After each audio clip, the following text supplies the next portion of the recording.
Welcome back, guys.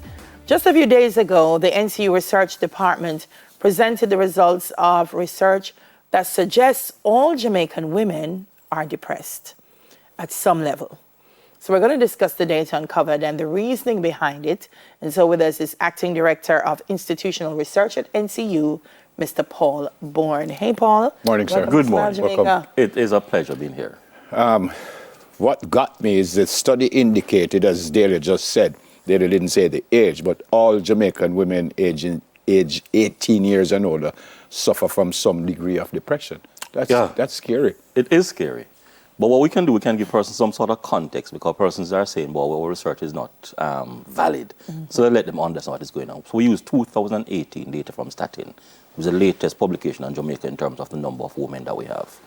1.2 million women 18 years and over. So we did a sample of the 1.28 million, which came out to be 1,000 and something.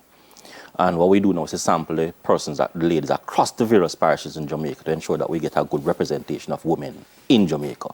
So the study is reflecting women in Jamaica. No emotions, not qualitative, totally scientific. How you know it's depression and not just, I'll just lose somebody in my life, so I'm sad or something like that? Very good, because there are depression scales. Right.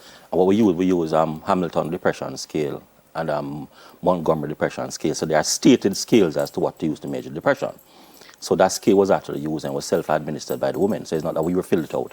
So the women indicated for the various questions that were on the paper what happened to them, and that was now used to determine the level of depression. Depending on the answer, would determine whether they're depressed or not. Right. Okay. What prompted this study on depression, Paul? Because I know you're constantly doing research at NCU. Why this in particular?